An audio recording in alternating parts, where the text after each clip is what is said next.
Hello viewers, எப்படி இருக்கீங்க? அடிக்கிற வெயிலுக்கு கூலாக ஏதாவது சாப்பிடணும் அப்படி தான் தோணிக்கிட்டே இருக்குது. இப்போ வெயில் நேரங்களில் நம்ம சாப்பாட்டு முறையும் கொஞ்சம் மாற்றிக்கிடலாம். இப்போ நான் நல்ல உடலுக்கு இதமான ஒரு கேப்பக்கூழ் தயாரிக்கலான்னு நினச்சிருக்கேன். நான் செய்யும்போது சரி யாருக்காவது கூழ் காய்ச்ச தெரியாமல் கூட இருக்கலாம், அவங்க தெரிஞ்சுக்கிடலாம் இல்லையா? அதனால தான் நான் இதை இங்கே பதிவு செய்கிறேன். பட் வீடியோக்கள் யாருமே பார்க்குறதே கிடையாது. ஆனாலும் இது கொஞ்சம் ரொம்ப பெரிய வீடியோலாம் இல்லை, கொஞ்சம் பொறுமையாக பாருங்கள்.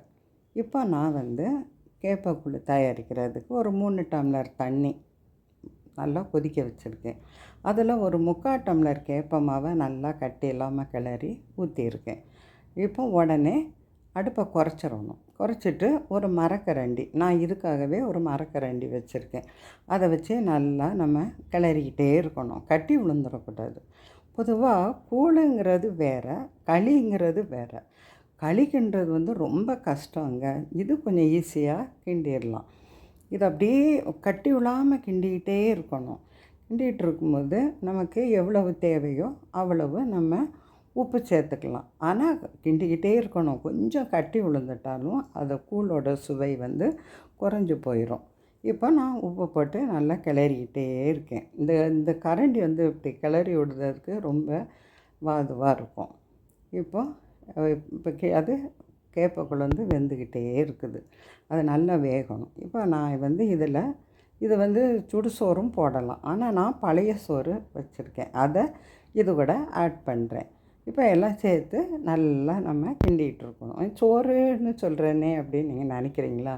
ஆக்சுவலாக சோறுங்கிறதாங்க நம்ம தமிழ் சொல், சாதங்கிறது வடமொழி சொல். இப்போ நான் அந்த சோறை இது கூட சேர்த்து கிளறிக்கிட்டே இருக்கிறேன். அப்படியே கிளற அந்த சோறு நல்லா அந்த கேப்பக்கூழ் கூட மிக்ஸ் ஆகிரும். கேப்பக்கூழும் நல்லா அப்படியே வெந்துருச்சு. இப்போ வெந்த உடனே நம்ம என்ன பண்ணணும், நல்லா வந்தோடனே இப்போ நான் அடுப்பை ஆஃப் பண்ணி இந்த கூழை கரண்டி எடுத்துகிட்டு மூடி வச்சுட்டேன். இப்போ இது ஒரு அப்படி வச்சுருவேன். இப்போ நான் மற்ற லஞ்சு சாப்பிடுவது அப்போ தான் இதை ஓப்பன் பண்ணுவேன். இப்போ ஆறிடுச்சு, நல்லா கொஞ்சம் கட்டி ஆகிரும். இப்போ நான் இதை என்ன பண்ணணுன்னா, நம்ம ஒரு கிண்ணத்தில் தனியாக நமக்கு எவ்வளோ தேவையோ எடுத்து ஆற விட்டுறலாம்.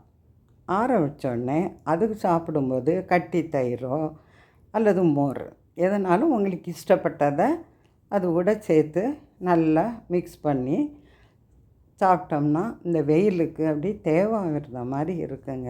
இப்போ நான் என்ன வச்சுருக்கேன், கேப்பக்கூழுக்கு சின்ன வெங்காயம் வச்சுருக்கேன். அதை நம்ம குட்டி குட்டியாக நறுக்கி அந்த கேப்பக்கூழுடையே சேர்த்துக்கிடலாம். இப்படி நம்ம சும்மா ஃபாஸ்ட்டு ஃபுட்டு இதெல்லாம் இந்த வெயில் நேரத்துக்கு சாப்பிட்டோம்னா உடலுக்கு ரொம்ப கெடுதி.